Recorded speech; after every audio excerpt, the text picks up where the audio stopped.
starter. You see what I'm saying? You don't have to like Coleman or the Jets offense or their line, but you have to like the zero risk play here that actually has some solid upside, even if or when Michael Carter takes over at some point. Also, for what it's worth, Coleman has been someone who's missed time due to injuries, but he knows this offensive system, coming over from the 49ers along with Mike LaFleur and Robert Saleh, and has actually been quite effective from a fantasy standpoint when on the field. Outside of 2020, which was mostly a lost season for Coleman, he averaged almost 9 touchdowns per year over his previous 4 campaigns, of which more than a third of them came in the receiving game. Touchdowns are volatile, I get that, and they can be hard to come by in this bad offense. But the point is that Coleman has found ways to produce in the past. And given the circumstances, it really feels like he's the perfect candidate to start the season atop New York's depth chart and slowly give way to Carter as the season goes on. I'm pretty cool with that considering he's totally free. I expect the Texans offense to be bad this year. I'm sure you do too. But I'm never opposed to taking a low-risk shot on their starting running back if everyone is fading them based on the assumption that they won't score points. Yeah, it's true. The Texans probably won't score many touchdowns this year, but neither did the Giants in 2020, who finished dead last in offensive touchdowns with 1.6 per game. But what if I told you Wayne Gallman was the RB6 from week 7 through 14 in the 7 straight weeks he saw double-digit carries? Or that James Robinson was the year's RB7 despite the Jaguars going 1-15? I could run down a huge list of awful offenses that still produced quality running back seasons, but I'll give you one that seems more appropriate. In 2019, only 2 teams averaged fewer offensive touchdowns than the Broncos, yet Phillip Lindsay was a 1,000-yard rusher and a top 20 fantasy running back. You see what I'm saying here? Yeah, the Texans are going to suck. We all know that, but Lindsay appears to be at the top of the depth chart and poised to take the lead role in this backfield. And the reason Houston sucks is why he's being drafted as the RB46 with an ADP of 148. That means there are over a dozen backups being drafted ahead of Lindsay. And sure, David Johnson could be the third down back, which would actually be pretty useful on a team that's playing from behind so often, but he's clearly fallen out of favor in Houston. And it's not out of the question to assume Lindsay becomes the 3-down back sooner than later. He posted back-to-back 1,000-yard seasons in Denver before missing 5 games and playing behind Melvin Gordon last year. But Lindsay is a capable runner and pass catcher. We all know football season is the greatest time of year, but drafting season's a very close second. So whether you're drinking and drafting with your boys for your annual home league or preparing for your next high-stakes draft, the top priority remains the same: winning, and more specifically, winning money. And what better way to do that than by drafting a beauty? That's why you've got to check out our brand new draft kit at Awesemo.com, created by experts who have profited over $7 million playing fantasy sports. These guys are going to help you crush your drafts this year with tools like the Draft Wingman that's powered by projections from the #1 ranked daily fantasy sports player in the world, Awesemo himself, and includes a one-of-a-kind recommendation engine that takes into account your prior picks to ensure a well-rounded team and optimal draft. Draft Wingman is also outfitted with best ball-specific recommendations, including our stack highlighting feature, which helps you complete your all-important best ball stack. If you're looking for more details, or maybe you're already down to join us for an incredible NFL season, click the following link and use the promo code WR, that's WR, to get the entire draft kit for only $9.95. We'll see you over there.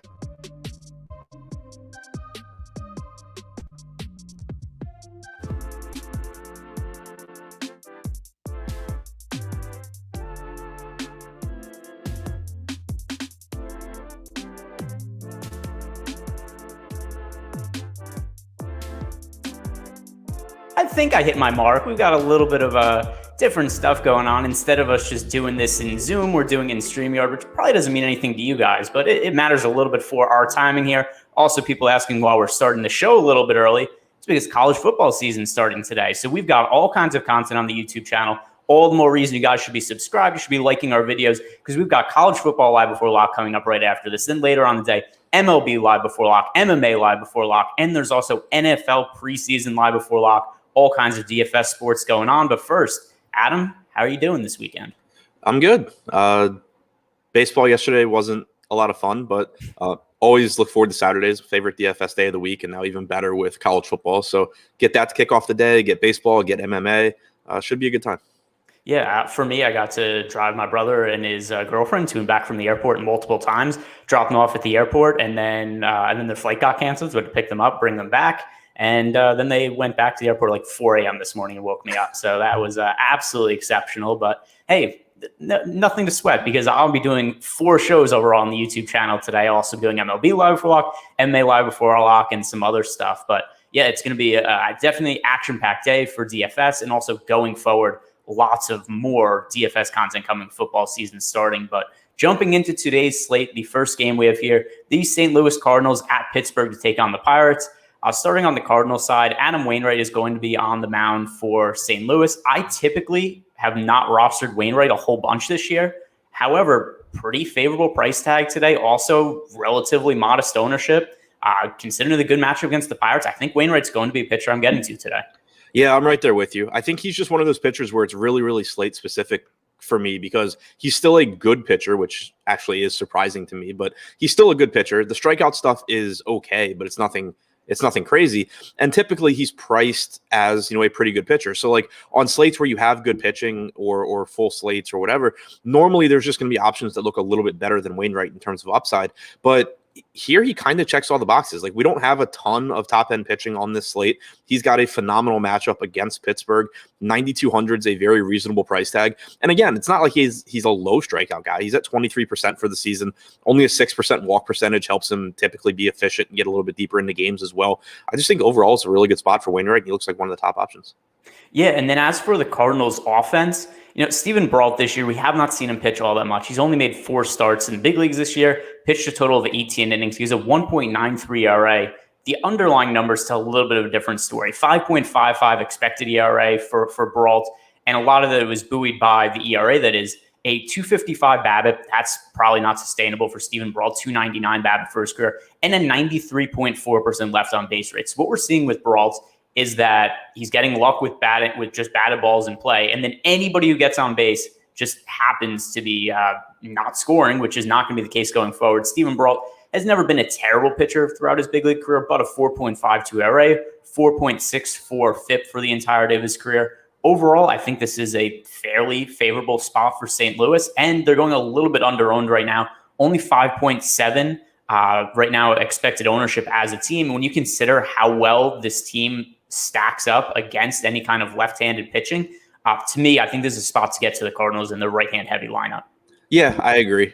Brault, like you said, he's not a terrible pitcher, but if you go back to 2019 against right-handed bats in particular, an 18.6% strikeout percentage, 174 expected ISO, 343 expected WOBA, not someone that you're really going to shy away from either. And the Cardinals do have some good right-handed bats. Tyler O'Neill in particular at 4,200, I think is a really, really good price point. Goldschmidt and Arenado are priced up enough where they're probably just not going to pull that much ownership. So you can pay up to be relatively contrarian on those guys. We have Arenado projected for 5%, Goldschmidt for 4% right now. Those are definitely favorable, ownership percentages on guys of their talent level. Harrison Bader, most likely hitting 8th, only 2,600. He's someone I'm always interested in going to against pitchers that don't miss a lot of bats because he does have some power. And you have a cheap Dylan Carlson most likely hitting 3rd as well. So I do like the Cardinals here. And like you said, they're just not pulling that much ownership.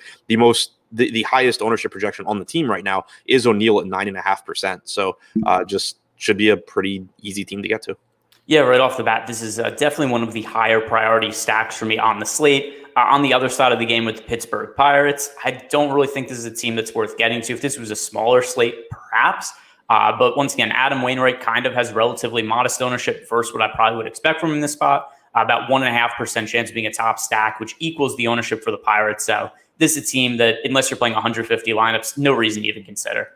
Yeah, agreed. And even in 150, I think it's going to be pretty tough to get there. They look like one of the least appealing teams here. You can certainly look to Brian Reynolds individually, Colin Moran from the left side, but terrible offense, not a bad pitcher at all in Wainwright. If you were looking to find like any weakness in Wainwright, he's really been good against both sides of the plate this year. 307 expected WOBA and a 147 expected ISO to lefties, 293 expected WOBA and a 124 expected ISO to righties. So it's not even like he's one of these guys where you look and you're just like, yeah, well, this one guy probably will do well and the rest of the team will suck. Brian Reynolds is really good, but when you just look at Wainwright, he hasn't really struggled with either side of the plate. Yeah, and once again, he's a guy who, in general, this year hasn't been the highest upside pitcher, but it's the Pirates' offense, and Wainwright's still somehow pitching solidly. It feels like Wainwright's been pitching for like 30 years. He's been a major league either reliever or starter for as long as I can remember, still getting the job done. So he is going to be a priority play for me. Pretty sure he was on the Cardinals team that won the World Series when I was in high school. That was when he was a reliever, wasn't it? Yeah, I think so.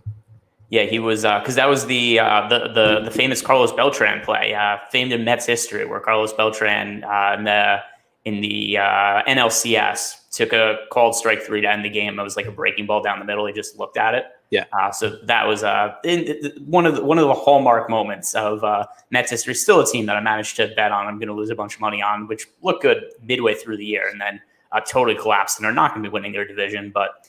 Next game we have here on the slate, it is your Baltimore Orioles going up against the Tampa Bay Rays. Now, Baltimore has one of their only decent starting pitchers on the mound today. John Means is going to be taking the hill. So generally against Baltimore, it's still going to be a pretty favorable spot just because you're going to be able to get into that bullpen after John Means. And I'm kind of surprised to see how highly we rate out the Rays here in our tools. It's not to say that I think that this isn't a good team to get to. It is, but I mean, we have them with a 12.7% chance to be the top scoring team of the day. I think I have a little bit more respect for John Means in that. But what do you make of John Means in his matchup against the Rays? I think it's interesting that Means is priced down here. We had seen him recently, up around 9K. And if that were the case, there would just be like really no argument to get to him. At 7,200, there is at least a path to success, especially when you look at a lot of the arms around him. You have like John Gray facing the Dodgers. That's clearly not a spot you're going to be that excited about. Steven Brault, David Price, with who knows how deep into the game he's going to go ever. So it's like there's a lot of guys with question marks around him. There is at least a path to success for Means. He hasn't been great since coming back from injury, but does have some pretty decent starts mixed in. And overall, he's just a decent pitcher. For the year, he struck out 22.9% of hitters, 4.44 xFIP. So, and he's not getting much ownership. So I think that if you need a lower owned pitcher that does have some upside, Means is fine in tournaments. But if I'm only going to one side, I do still prefer the Tampa Bay side here. Against right-handed bats this year, Means does have a 24.1% strikeout percentage, which is good. But he's allowed a 202 expected ISO. You've got this Tampa Bay team that's full of right-handed power, getting a huge park bump going into Baltimore. It's still just such a dangerous spot when you're going up against a Rosarena, Cruz, Franco, Diaz, Margot. And then the lefties here can just hit anything as well with Meadows and Lau. Zanino is one of the best power hitting catchers in the league. If I'm choosing a side, especially with Tampa Bay not projected for that much ownership right now, I'm leaning towards the Rays. But if you're playing 150, I think you probably get both sides. Yeah, I'm just looking over some of John Means' numbers. One thing that really stands out to me is Zips and Steam are both really low on him going forward. Zips for the rest of the year has him projected for a 4.96 ERA, Steamer 4.65. Just kind of off, like I feel like I'm higher on John Means than because he's pitched a lot better over the last couple of years when he's been in the major leagues. But I'll ask you, do you think that the pitcher we're seeing, John Means, do you think he's closer to the guy we saw in the first half of the year, the second half of the year, or somewhere in between? Probably somewhere in between. I mean, he's had success in previous years as well. And I'm always hesitant. I'm a lot more hesitant on like Steamer projections and Zips projections on pitchers than I am on hitters, because I think these days there's just so many adjustments that pitchers make, and good projection systems are going to wait, several years back in data, and they should, but I just don't really know how quick they are to change things. Like John Means, for example, wasn't a highly regarded prospect at all. And then he came in the spring training one year throwing like 3.5 miles an hour harder than he ever had in the past. And suddenly he's a different pitcher. If you're still kind of using your priors where, John Means is like a non-prospect that has quote unquote gotten lucky for a couple of years, you're just going to underproject him. So I do typically kind of change my opinion on pitchers a little bit faster than I do on hitters. And I'm willing to do so in a situation like this. I think Means is a good pitcher. I think he's probably closer to, like you said, somewhere in between the first half and the second half this year. But I mean, last year, 4.45 xFIP. This year he's at 4.44. I think that he's just a solid pitcher with decent strikeout stuff. Yeah, and I was kind of curious. I just went to his Baseball Savant page really quick and looked up his velocity per start, because I was kind of curious to see, like, hey, is there anything telling here? Because he missed a large chunk of the season due to injury, and I thought maybe there would be a case where he came back and his velocity was way down. Not really. Last two starts, average fastball velocity 93.1, 92.8 miles per hour. So more or less with what we've been in line with from John Means over the last couple of seasons. So that's nothing that's a real concern. So that's kind of where I land. He's probably somewhere in between, because I mean, the first half of the season, like if you went to sports books, he was like 4th or 5th in the best AL Cy Young odds, which that was something that was never going to quite keep up, except it looks like now he's kind of settled into being, somewhere in the middle range of pitchers, which, considering the park and then also considering how bad the bullpen is behind him, that is making the Rays more of a desirable offense. So which hitters in particular are you targeting the most? So Arozarena, I think, stands out as a great value, expected to lead off at 4,200. He is pulling the most ownership from this, second most ownership from this team at 19%. Nelson Cruz pulling 23%. His salary is down to $5K, which is weird. Those guys look the best in terms of just what you're expecting. Guys you're expecting to have success. But the nice thing about Tampa as well is that the rest of the team really isn't pulling that much ownership. You're getting like 12% going to Zunino, everyone else sub 10%. So I think Cruz and Arozarena are the ones that look the best just in terms of, I expect them to have success here. But if you're looking for lower owned guys, I think there's a good chance Yandy Diaz is in the middle of the lineup at 4,300. Wander Franco gives you the opportunity to pay up to be a little bit contrarian as well.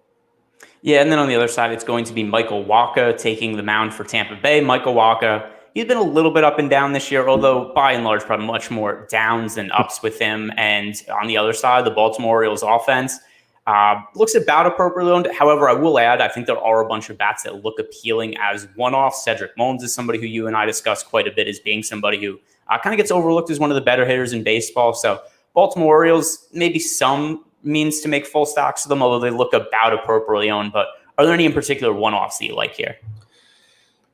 I mean, I like the team in general just because I think Wacha is home run prone and he's getting a negative park shift here. But Anthony Santander is the guy that I've really been pointing out a lot lately. Still 3,200 on DraftKings. This is someone that put up really, really good numbers in 2019 and then in the abbreviated season last year. He got off to a slow start this year, dealt with some injuries, but seems like he's turning things around. So he only had a 99 WRC plus in 2019, but he had a 216 ISO. Then last year he had a 132 WRC plus with a 314 ISO. This year he's now up to a 103 WRC plus, 203 ISO. Steamer projects him for a 207 ISO, 106 WRC plus. Zips is at a 110 WRC plus, 216 ISO. I think his salary is just still way too low for the amount of power this guy gives you. Outside of that, Ryan Mountcastle and Trey Mancini both are going to look good. Michael Wacha has never been good at limiting right-handed power. This is not someone where you're just looking for lefties. DJ Stewart's extremely cheap for someone with his power. And then Cedric Mullins, of course, is just really, really good. Gives you power and stolen base upside, although he is much more expensive than everyone else. I like the Baltimore team in general. Individually, Santander is my best hitter, or my favorite hitter, factory in price, though. Yeah, I think that totally makes sense. Also, he's only projected for 2.6% ownership as of now. So we'll see where that comes during the day. As of now, Orioles do look appropriately owned. However, one thing that does also correlate to being some cheap bats in the lineup, like Anthony Santander. If you look at our top value percentage for the day, the Baltimore Orioles top 5 top value stack of the day. So if you're looking to pay up for pitching, I think some one-offs for the Orioles and making Orioles stacks, that is definitely one way to save money. Now, one of the pitchers that people are going to be wanting to save money to pay up for is in this next game, the Houston Astros against the Texas Rangers. Framber Valdez is going to be on the mound for Houston. As of now, he's projected to be one of the more popular pitchers on the slate, about 25% projected ownership for him. He's priced up a little bit on both DK and FanDuel, both at 10,200. But I think he's worth getting to because of the matchup against the Texas Rangers. So do I. He's one of these guys where a lot of times it's difficult to get to him in DFS because the strikeout numbers don't really match up with his overall effectiveness as a pitcher. And it's always weird talking about guys like this. Like Marcus Stroman, who we'll talk about later, always has kind of fallen into this category too. Not that he's as good as Valdez, but just a good pitcher that isn't quite as good for DFS as he is at real life pitching. Valdez a 22% strikeout percentage this year, which is fine, but it's not what you expect from a pitcher you're paying $10,000 for. But now you're getting this matchup against Texas, which is likely to increase his strikeout numbers. You also don't have a whole lot of competition at the top. Lance Lynn, I think clearly the number one pitcher. We'll talk about him. But outside of that, there's not a whole lot that you're paying up for where you're like, yeah, this guy's clearly better than Valdez. He is absolutely elite at getting ground balls. When the ball is put in play, it's just pounded into the ground pretty much.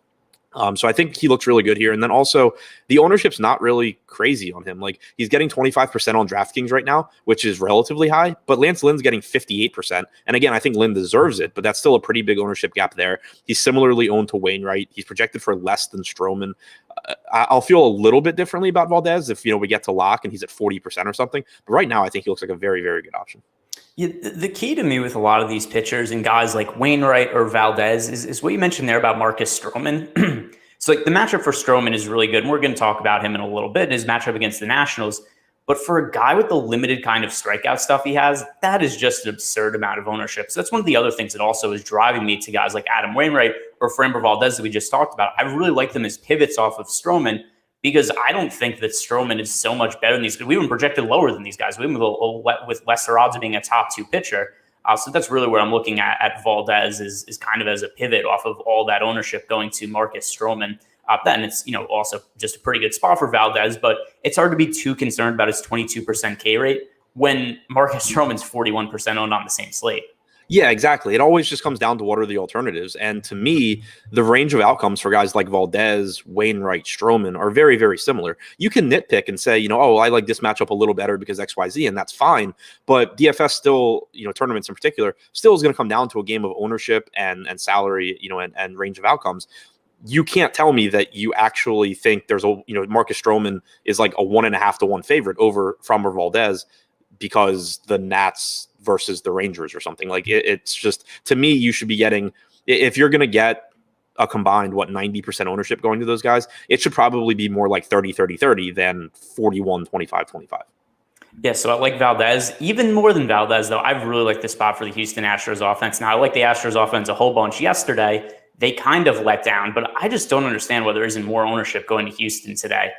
They have matchup against Kobe Allard. He is a 4.86 ERA. He is a 4.76 expected ERA. So he's not been particularly good this year. The Astros offense, we know they have one of the best offense in baseball. They have Alex Bregman back in the mix. Yet the Houston Astros today only project for 2.6% ownership as a team, 9.6% chance of being a top stack. So by far, rating out as the top leverage stack of the day. Definitely a team to get to on both FanDuel and DraftKings. Why do you think it is that this team just isn't picking up ownership? Well, so I didn't actually go back and look yesterday, and maybe you remember. Did they end up being really low owned yesterday? I don't remember the exact numbers off the top of my head. Okay. I was going to say, because that was something that I was kind of curious about, if like the guys returning from injury were somehow like messing up our projections a little bit. I didn't go back and look, but the way that I view it right now is the same way I viewed it yesterday.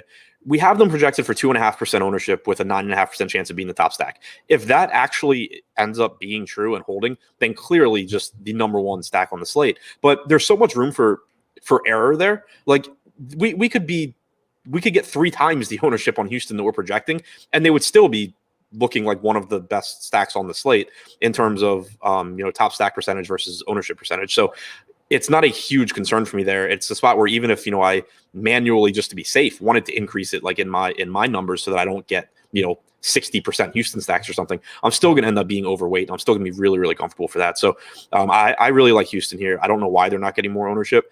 They offer a pretty nice combination of upside and value. Like the middle of the order is expensive. Altuve is $6K, Alvarez is $6,100, Bregman's up to $52, Correa is at $5K. Gurriel's at $5,400. Like if you're just talking about those guys as kind of your only options, then I get why the ownership would be low. But 4K Kyle Tucker, who hits left-handed pitching perfectly well, is cheap. You have Aledmys Diaz potentially hitting towards the top of the order at $3,900. Those guys can be used to balance out your cost. You can punt the catcher position with Maldonado. That's not ideal, but it still correlates with your lineup, and he's really cheap. There's ways to get to this team where you're not spending a ton of money. You can still get some good pitching with them. Colby Allard has given up power to both sides of the plate this year. 213 expected ISO to righties, 182 to lefties. I don't really see a reason not to like Houston here.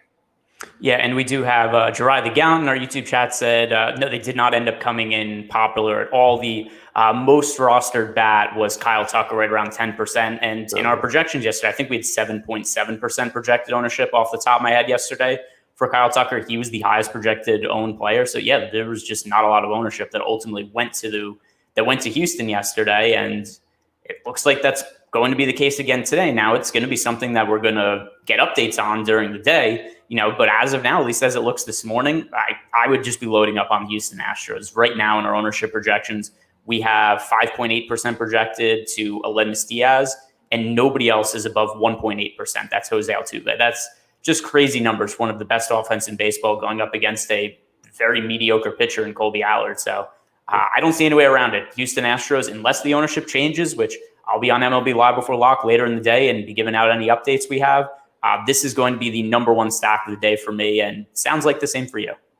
Yeah, and I mean, you can't you can't undersell either, like how much better Houston is now that they have Bregman and Tucker back. I mean, this was a team that we were stacking anyway, and it was kind of just like, yeah, you kind of have to live with the bottom of the order, but the top is really good. Now it's just like the whole damn thing is fantastic.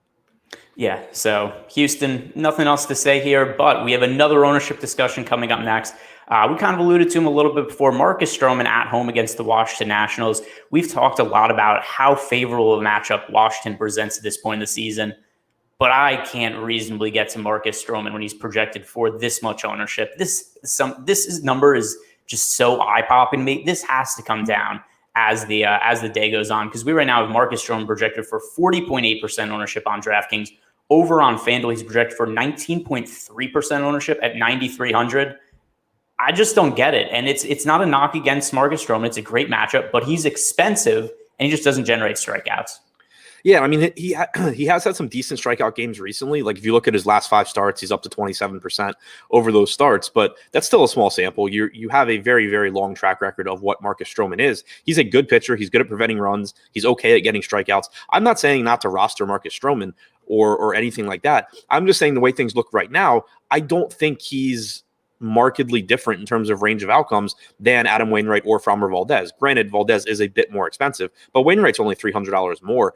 I really just think that you should be getting similar ownership to those 3 guys. And you can even throw Oscar Noah in there, who's only getting 11%. He has a brutal matchup against the Giants, but he's got better strikeout stuff than the entire trio.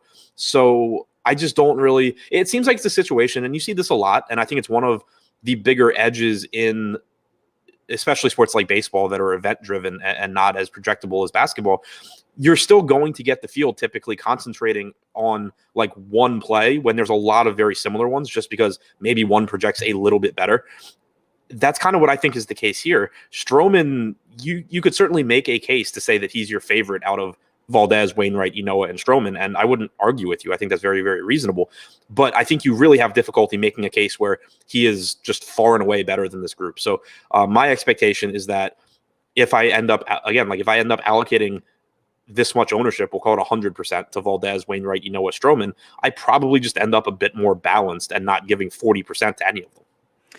And I hate to do this because I don't think this offense is particularly good, but I'm going to be rostering Juan Soto. I'm going to be rostering Josh Bell today, really just for leverage purposes.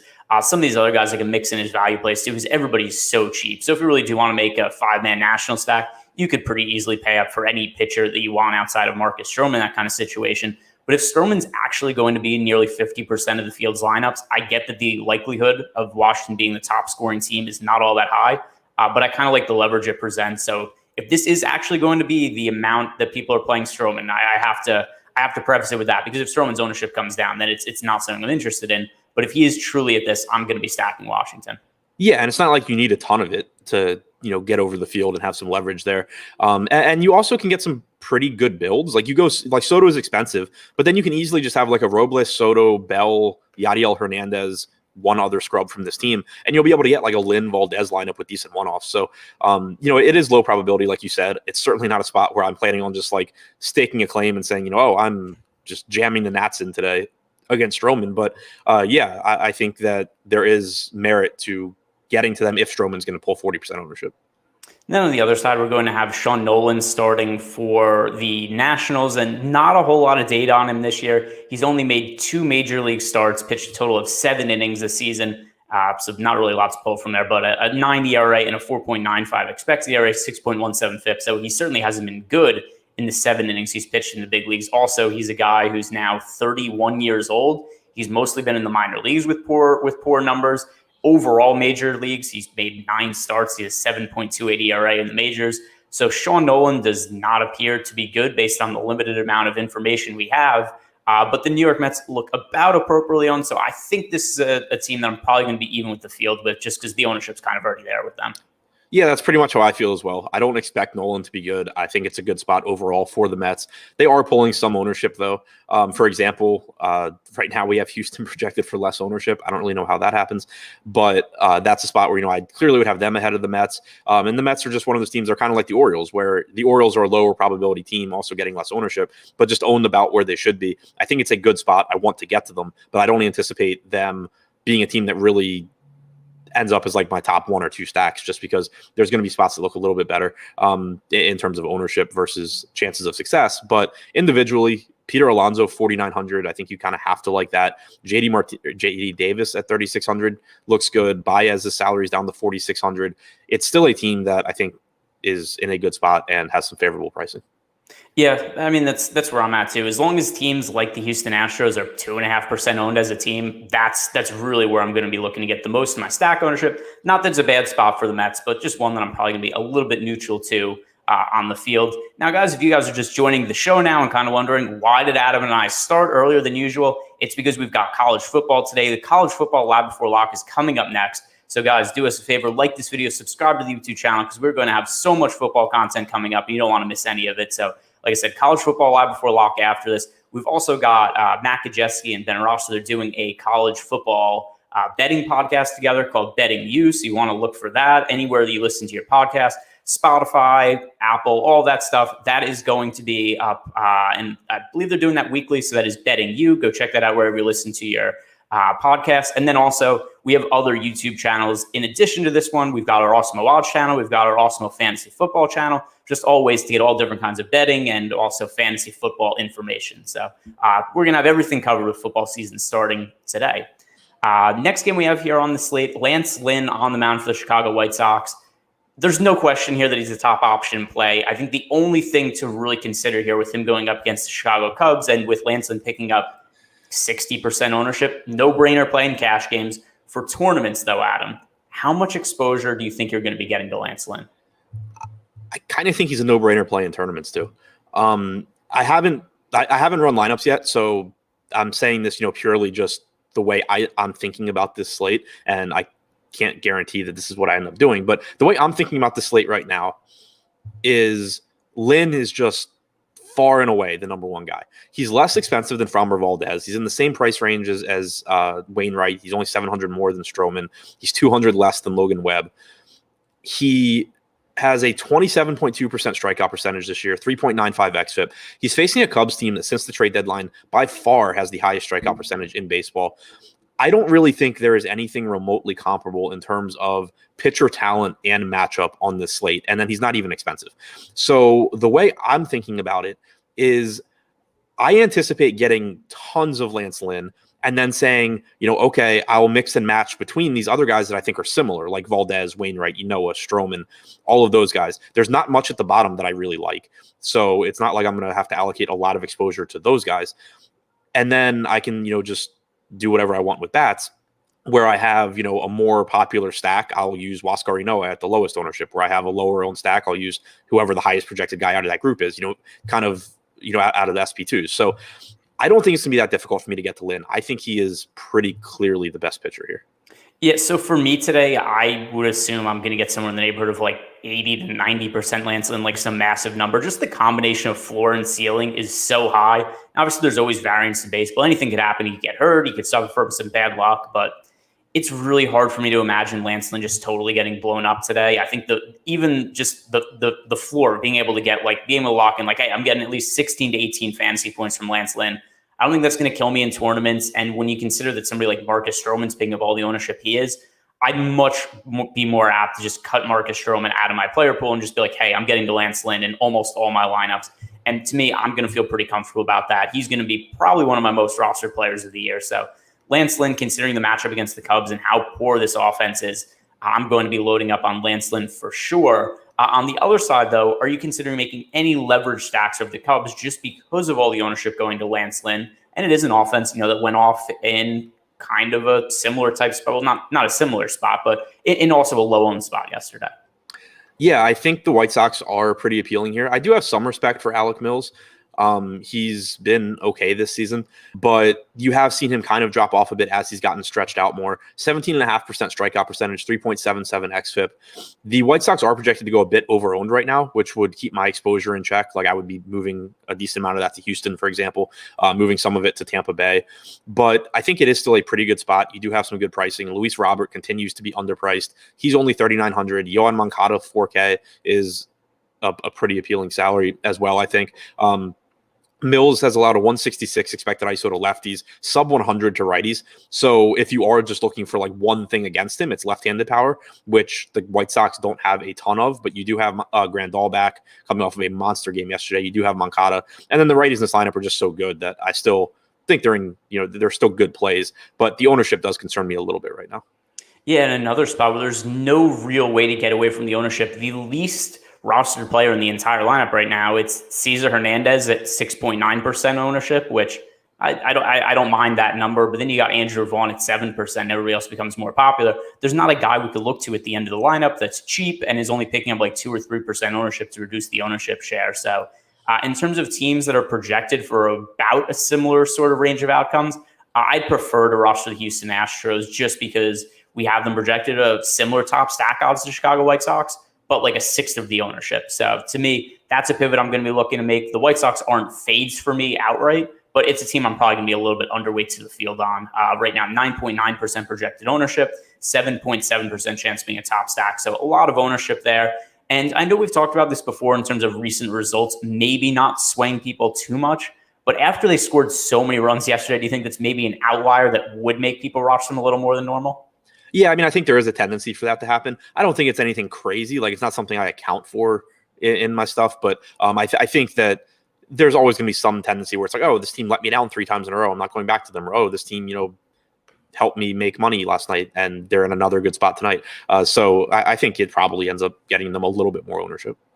Yeah, that's kind of how I feel about it too. And I'll be interested to see how the ownership changes as the day goes on. And then also I wanted to just go back on something because it's a little past the point now, but just something I kind of thought interesting looking at our MLB player props tool.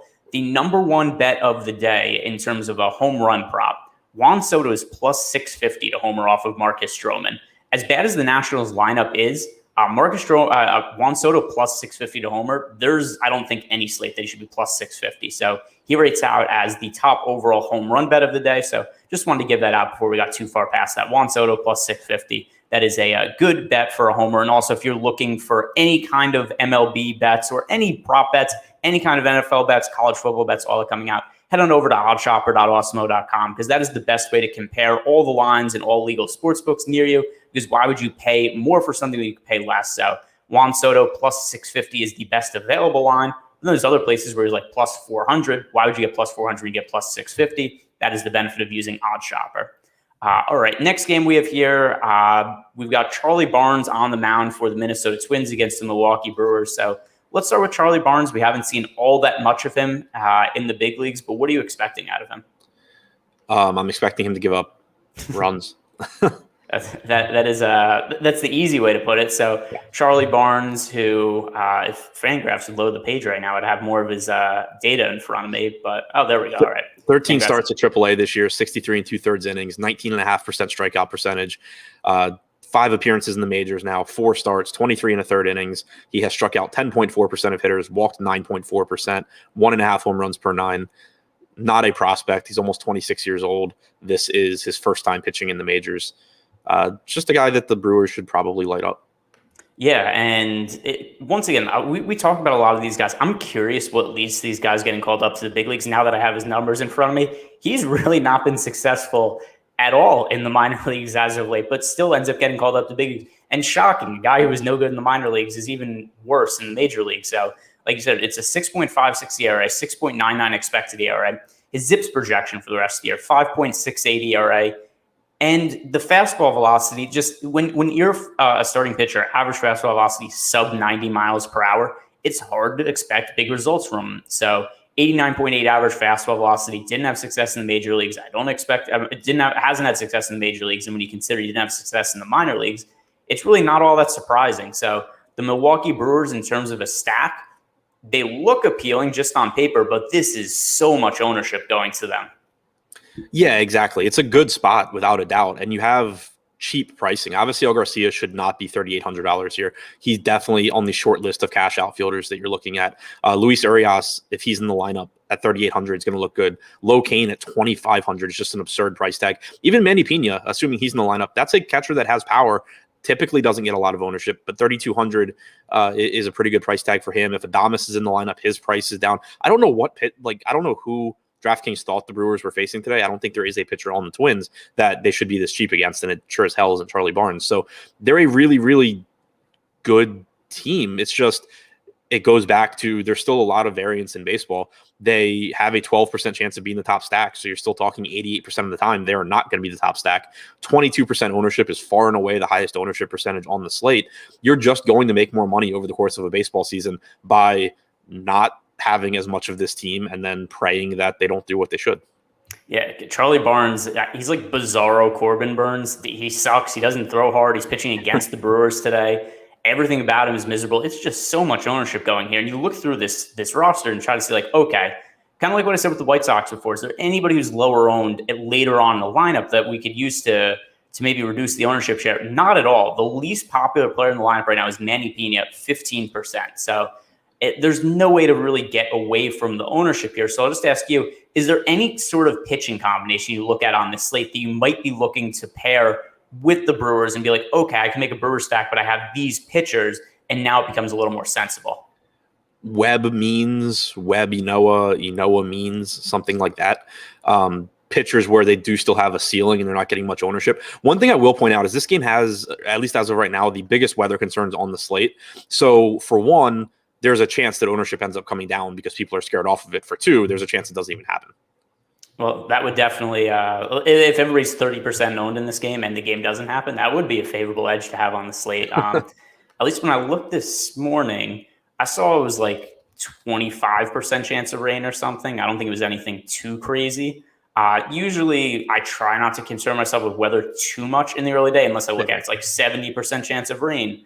But yeah, that's another thing. Later on in the day when I do live before lock later on, also in our premium Slack chat, El Negro Luco, the news god, he's always on top of that kind of stuff, posting out weather updates or whatever kind of lineups we get. So something we're going to need a little bit more information on as the day goes on. But the other side of the game, Adrian Hauser is going to be starting for Milwaukee. Now, Hauser individually, I don't think he's good. I don't think he's bad, but I just don't typically ever end up rostering him in DFS. But one thing that's also really curious in this spot, once again, the Minnesota Twins are projected for a ton of ownership. And at least the Brewers, I understand, they're in a really good spot against Charlie Barnes. The Brewers also have a good offense. I don't get the Twins being one of the most popular offenses on the slate at all. I think it's just the pricing. I mean, Josh Donaldson should never be 3,600. Polanco is one of the best second basemen at 3,900. Buxton is going to pull ownership because DraftKings did the thing where you go on the injured list and you lose all of your abilities as a baseball player. And so you come back and you're 28 or 2,900. He was having one of the best seasons in baseball prior to his injury. So he's going to pull a bunch of ownership. I think you just see those guys kind of pull up the overall ownership for Minnesota, which, on the one hand they should, because they are very good values. On the other hand, it's baseball. There's 9 games and you can find in tournaments, you can find better options elsewhere. But I think in cash, again, you're kind of have Kepler, Buxton, Polanco, Donaldson, all on the short list at their respective positions.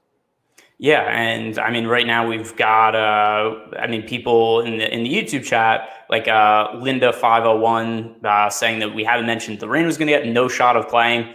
To say this game is no shot of playing, I think is a little crazy this far out. I mean, I go my trusty weather source, Google.com, just went there. We've got about a 25% chance of rain. It doesn't mean it can't rain, but it's not the most likely outcome. Something's also subject to change during the day, but I would not just approach this slate and say that no matter what, you're crossing out of your player pool. Wait to get more information, see where the weather comes in. Right now, I'd say there's a little bit of risk. We need updates, but it's nothing that's going to totally scare me off, at least not at this point in the day. So yeah, I mean, there's just kind of no real reason to look at weather at 11 in the morning when a slate starts at 7, outside of saying, hey, make sure you look at the weather later regarding this game.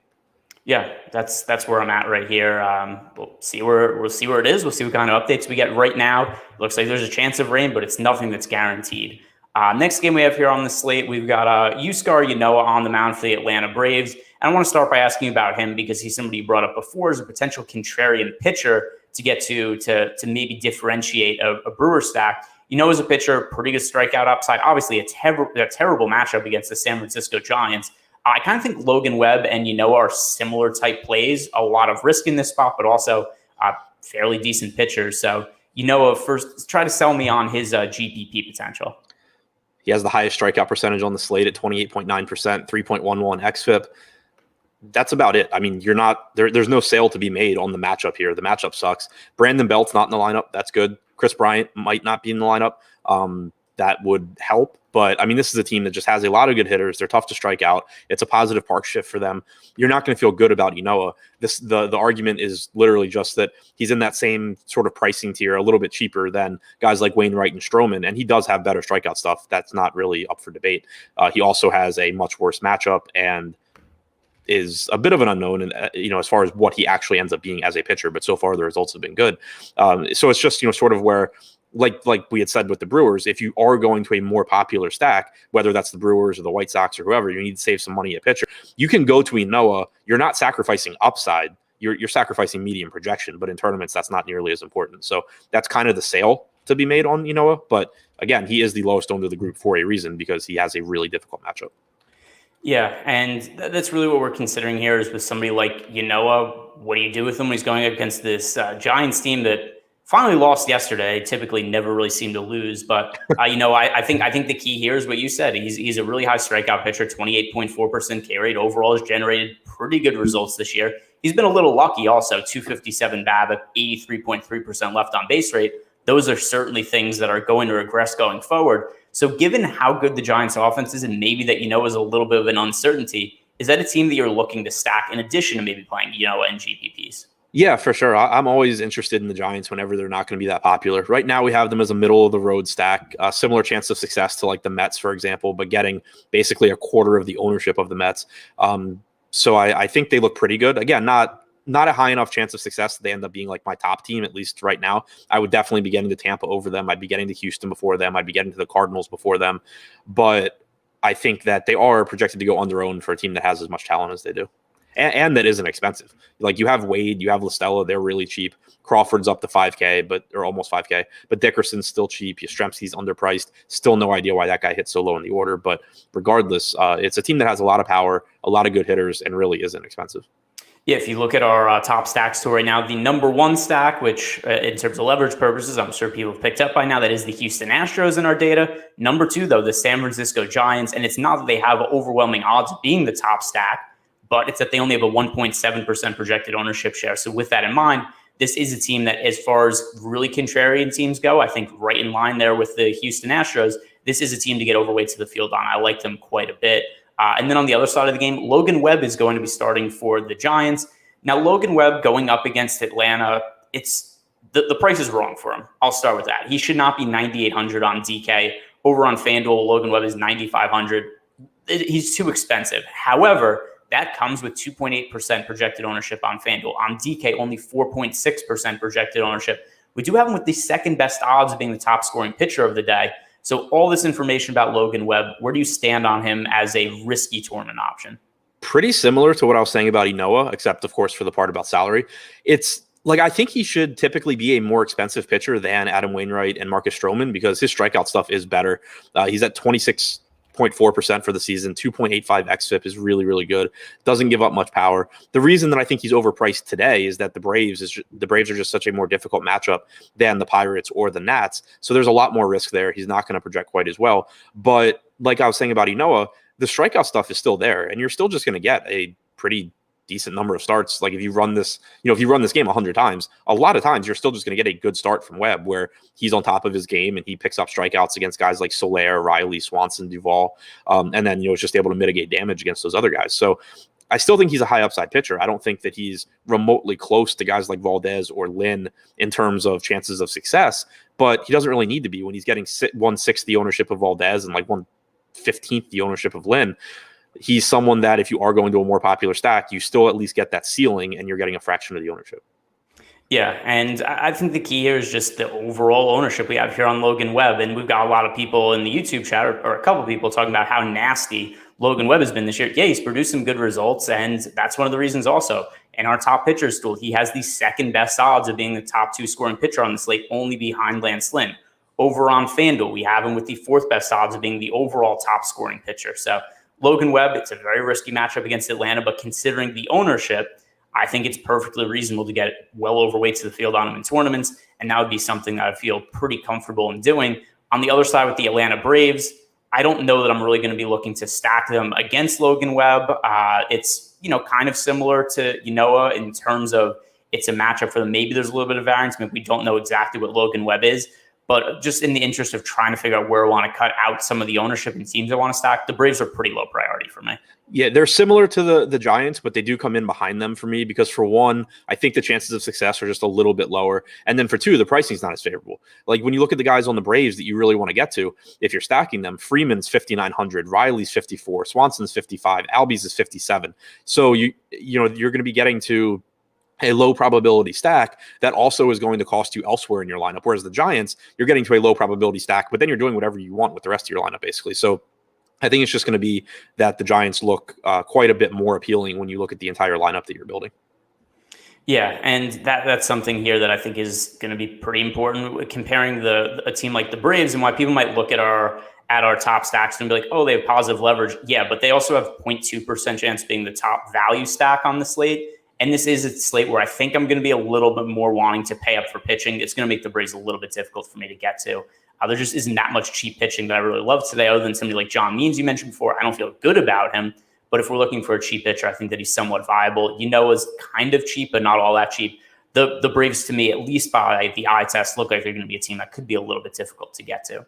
All right, a couple of games left here on the slate. Next one here, the Los Angeles Angels against the San Diego Padres. The Padres, who looked like pretty much a lock to make the playoffs only a month ago now, look like they're probably going to be on the outside looking in at this point. They're starting to fall behind the Reds in the standings. So they need to win every game they can the rest of the way out. But what do you make of their offense in this spot against Jose Suarez? The Padres offense has, kind of stumbled a little bit lately, but it's a good enough spot. They're also fairly popular today. Suarez has actually been pretty solid this year. Against righties, he's only allowed a 112 expected ISO, 290 expected WOBA, 21% strikeout percentage. I'm not saying the roster Suarez. I'm just saying that I think there's certainly appeal in going to the Padres because they have so many good hitters in their lineup. But given the projected ownership that they have right now, I'm perfectly fine just getting more Tampa, getting more Houston, moving some of that to teams like the Cardinals, the Giants, the Dodgers. Because, Fernando Tatis is great, no doubt about it. Manny Machado is a little bit underpriced and has a ton of power. Nola is probably the cash game catcher again if he's in the lineup at 3K. But, Suarez really hasn't been bad. So I think if the Padres were getting less ownership, then I would take my chances. But as is right now, this isn't even one of those spots where it's just like, I don't see how the Padres fail, but I'm going to go away from them because of ownership. It's a spot where it's like, I'm probably going to go away because of ownership, and it's not even be that surprising if they fail. By the way, just caught my eye. We've got a Kess fan in the YouTube chat saying that I'm obsessed with Corbin Burnes. Burnes is the most overrated pitcher in his lifetime. Okay. I think Corbin Burnes has been good this year. The only reason he even came up today is because Charlie Barnes kind of is a name similar to him. But listen, if he was on the slate, I'd play him. I'd play Corbin Burnes most of his starts. If you don't think he's good, so be it. I think Corbin Burnes has been a good pitcher to roster for a lot of the year. On the other side of the game, Ryan Weathers is going to be starting for the Padres, going up against the Angels. Ryan Weathers was a fairly well-regarded prospect at one point, but he's generally not produced results this year. He's also been on a pitch count for a couple of reasons this year. Number one, he wasn't really stretched out early in the year. Number two, he generally struggles and gives up a lot of runs early in games, and they don't want to leave him in all that long. So Ryan Weathers is not a pitcher I personally want to get to, but are the Angels a team who might be looking to stack against him? Yeah, he's on a pitch count because his manager gets tired of watching him get lit up. I am interested in the Angels here. I think Weathers still could end up being a good pitcher. He's really young. He's not even 22 years old yet, but that doesn't matter for today's DFS. Maybe 3 or 4 years from now, we'll remember the days where we used to pick on Ryan Weathers and now he's really good. But right now, that's not the case. 80 and a third innings this year, only a 17.9% strikeout percentage, 1.9 home runs per 9, 212 expected ISO to righties, 182 to lefties. The issue with the Angels, of course, is that outside of Ohtani, there's not a whole lot you want to get to. Lefty-lefty matchup for Walsh, although Weathers hasn't been great against lefties, you can still go there. Justin Upton at 2,700, assuming he plays today, is going to look like a good option. I like Joe Adell at 3,100. I just like him against guys that are more AAA level pitchers, which I think Weathers is at this point, because we know he's put up good numbers there. He's really struggled in the majors, but now you have kind of that level of pitcher who doesn't miss a lot of bats. I think Adell gives you a lot of upside. As a stack, the Angels are projected to be about where they should be. So I'd still be getting to teams like, the Giants ahead of them, the Cardinals ahead of them. But individually, I still think Ohtani's a really good play as always. I think Upton's a good play. I think Joe Adell's a good option. Yeah, Joe Adele, once again, I mean, the results have been so odd for him because he's been such a good hitter in the minor leagues. In the major league results, a lot of strikeouts, but still I have to believe that the power and speed upside is still there. Whether he's going to ultimately end up putting it together, who's to say? But we have seen a little bit more of that upside recently. So certainly something that makes sense. And then also, like you mentioned, Ohtani, there's always going to be upside and reason to roster Shohei Ohtani as a hitting option. Now, final game on the slate, it is the Los Angeles Dodgers against the Colorado Rockies. The Dodgers, who were not able to capitalize yesterday. They got one of the Giants' only losses in the last month. Were not able to pick up a game in the standings, though, because they ultimately ended up losing to the Colorado Rockies. But David Price at home on the mound. I would like to get to David Price in this spot, but like, how deep is he going to go into the game? I have no clue. Neither do I. I mean, last start, 4 innings, 75 pitches, 67 pitches, and 4 2/3. The one before that, like maybe you get 5 innings from him. I've said it like every time he's pitched recently. There's going to be a day where they just decide David Price is going deeper into the game probably, and you're going to be screwed if you don't have him. But they haven't shown any inclination to do that at all. And even like the recent games Price has pitched has been like their bullpen's pretty overworked right now. So you could make the logical case that, okay, they're going to want Price to go a little bit deeper, but that's been the case for a while. They've just had such a depleted starting rotation. They've been using these bullpen games and then kind of sandwiching Price in between bullpen games, and they still haven't had him go really deep. So at 7K against the Rockies, it's a good matchup. If I had any confidence that you were going to get 5 to 6 innings from Price, I would be interested. As is, though, I don't think you really can be confident there. He's getting 6% ownership. I think that makes sense to me. Like when you look at the pitchers around him in terms of salary, I'd still rather go to Price than Alec Mills. I'd rather go to Price than Brault. I think Price is similar to John Gray, clearly a better matchup, but Gray, can go deeper into the game. So I think there's going to be some lineups where you just sort of land on Price, and that's fine. You're just hoping he gets you 5 innings in the win. But it's really tough to have any level of confidence in him at this price tag, given what we've seen in terms of pitch count. Yeah, so the other thing, too, with David Price is I'm looking at our MLB player props tool, and we have the under 4.5 strikeouts for him as one of the better bets of the day. I would not feel confident betting that, though, just because the Rockies have such a bad offense away from home, and then you just don't know what you're getting from David Price. Like, obviously, if he's going to throw 50, 60 pitches again, that is a pretty good price, but there's so much variance in his overall strikeout numbers that it's hard for me to look at 4.5 against the Rockies and be like, oh, I'm going to confidently go under. Because like you said, who knows when that starter all of a sudden going to get 80 to 90 pitches from David Price. It's definitely something I think is going to happen at some point. I just don't know when. So a number like 4.5 strikeouts for David Price, what would you be your feeling on that? I think it seems about right. Like that's probably where he should be projected. I would lean the under if I had to take a side. Yeah, it's one that just kind of stood out to me because I was looking at our player props tool, and when there's so much variability in how deep a pitcher is going to work into the game, I just tend to stay away from it. A little scary, but I want to point that out in case anybody was looking at our MLB player props tool. On the other side of the game, John Gray is going to be pitching for the Colorado Rockies, going up against the Dodgers. The Dodgers do rate out as a pretty positively leveraged team in the spot.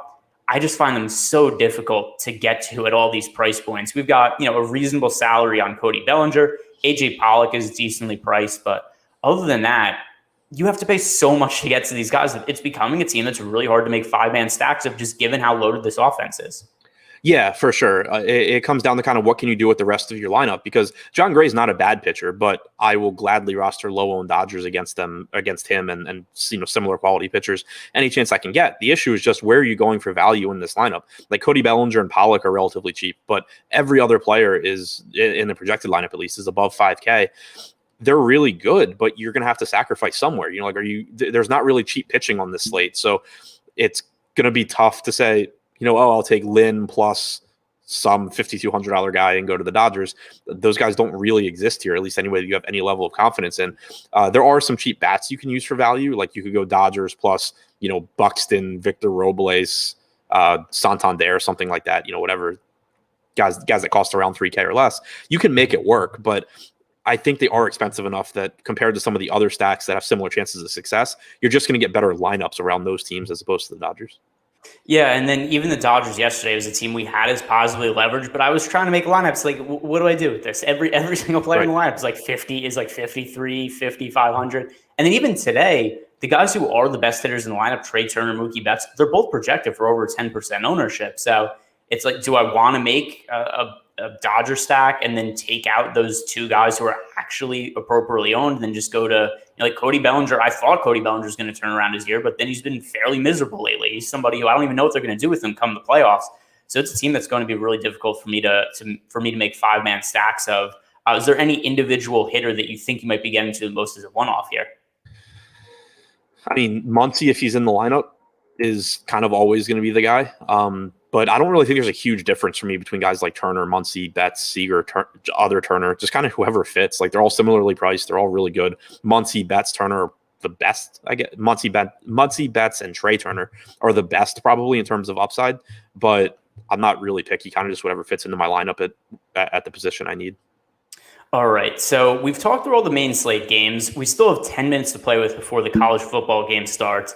Do you want to do like a really quick overview of the early slate and just look through some of the ownerships here and some of the top stacks and round out the show? Because people have been asking about the early slate. Once again, the reason we didn't do it is just because we didn't really have the time to in-depth talk about both slates. We've got the college football live before lock coming up next, all kinds of stuff on the YouTube channel today. College football, MMA, MLB live before lock, also preseason NFL live before lock. So would you be good with that if we just spend a few minutes looking at an overview of the early slate? Yeah, for sure.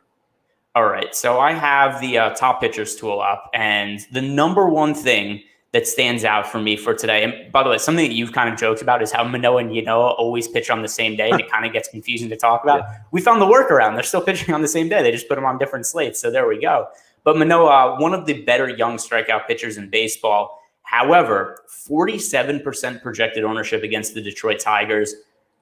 I don't know what to do with that kind of information. I'm looking at some of the other pitchers here, and I don't feel comfortable getting to a whole bunch of Frankie Montas. 47% seems like a lot, but I think I'm probably just going to be eating the chalk there. Yeah, that's kind of how I feel too. I'm a little concerned about like just kind of how he's pitched recently as well. I always get a little bit worried about rookies when they didn't pitch at all last season, at least in like an actual, minor league season. He was okay against the White Sox last time out, 6 innings, 5 strikeouts, sucked against the Nats 2 starts ago. But you don't want to get too bogged down in that. I think overall he's been very good this year. And then kind of like you alluded to, where else are you going? That's always got to be the second part. You can't just blindly say, oh, he's popular, I'm rostering someone else, because where exactly are you going? Frankie Montas, I think, is fine. But again, it's not like I want tons and tons of him at the expense of Manoah. Sandy Alcantara looks a little bit underpriced, but he's getting tons of ownership as well. So it's not like he's going to be the answer to Manoah being, too popular. So I'm with you. I think I just end up getting to a lot of Manoah. Yeah, and the key is here the lack of options. The only one guy that kind of stands out in the ownership projections right now that does kind of look appealing to me, Vladimir Gutierrez. He's a pitcher who I picked on a whole bunch earlier in the year. I just was like, all right, this guy kind of sucks, doesn't generate swing and misses. He's been much better as of late. It's a positive matchup against the Miami Marlins, and only 10% projected ownership for him right now. Looking at Vladimir Gutierrez, his numbers for the season, 3.68 ERA, 4.0 expected ERA. The strikeouts still aren't really there. He's had a little bit of good luck go his way. But the second half of the season, he's been a better pitcher than he was in the first half. His strikeout rate up marginally, 21.4% from 16.5%. The walk rate has been cut from 10.6% to 6.9%. So a young pitcher who kind of seems to be improving a little bit as the season goes on. Just based on the ownership, the matchup against Marlins, does he look like somebody you'd be interested in? Yeah, I'm with you. Like he has been better recently. Who knows if that ends up holding or not? But I don't think it even matters a ton here because, for one, he's facing Miami, which pitchers are typically going to do better against Miami anyway. It's in Miami, which is a positive park shift for Gutierrez.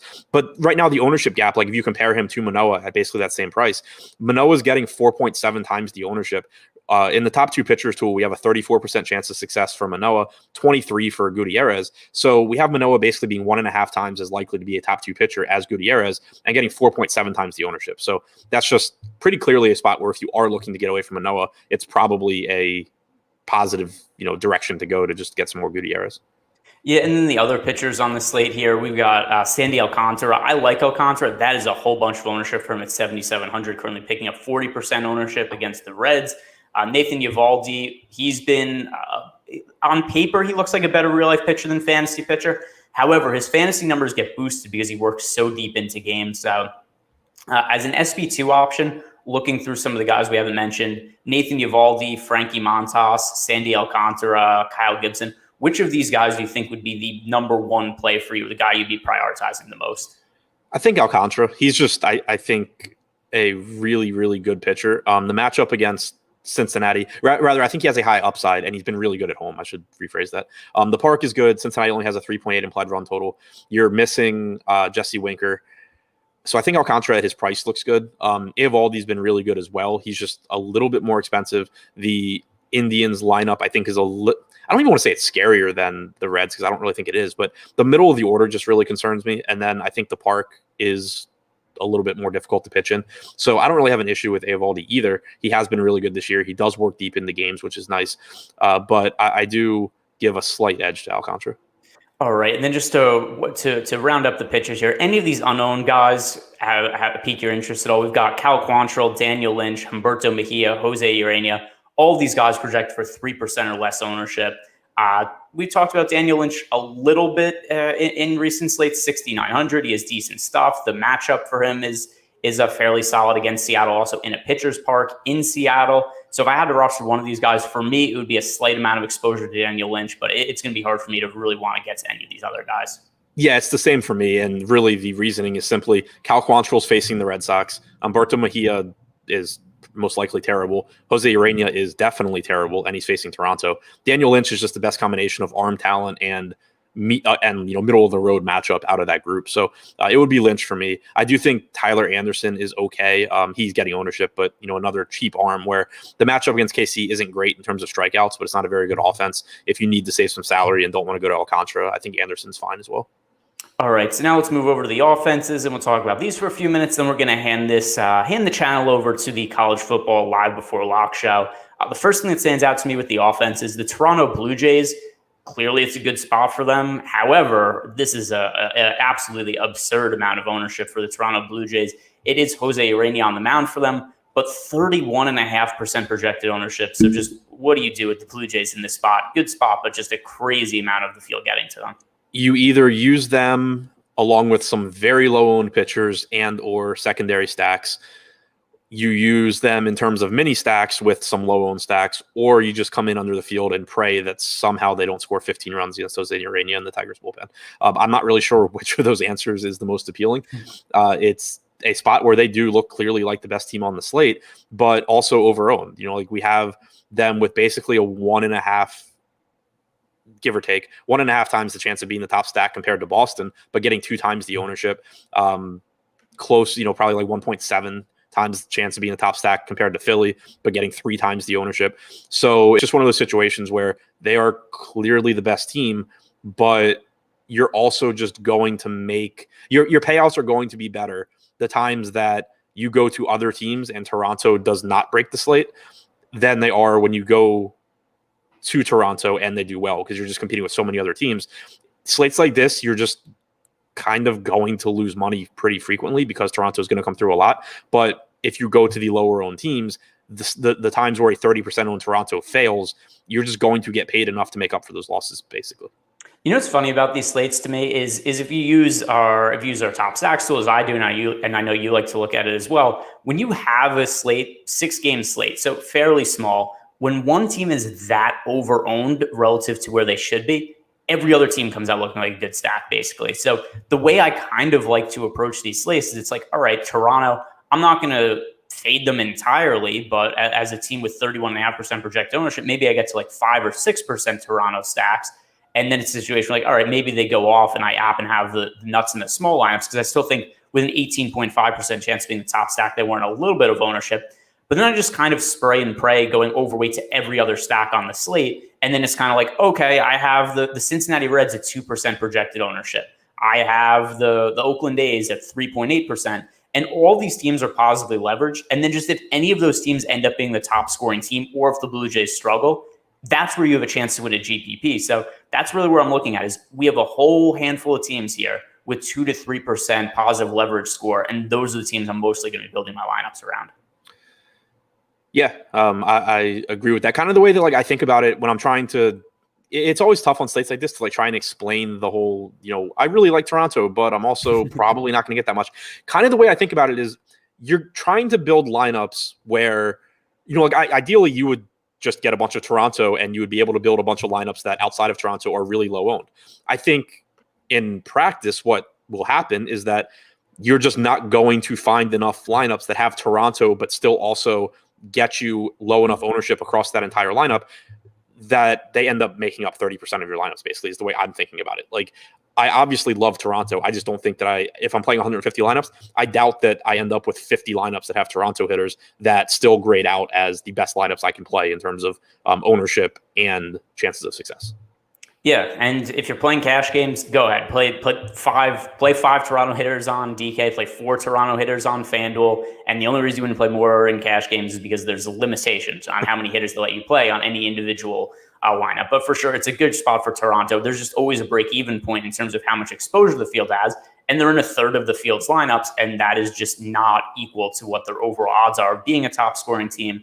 But that is going to take us to the NFL, not NFL, college football live before lock. That show's coming up next, guys. Like this video, subscribe to the YouTube channel because we have got college football and live before lock. We've got NFL preseason live before lock, MLB live before lock, and MMA live before lock. We've got everything covered. So stick around. You can have your whole day covered just sitting on YouTube and watching our channel.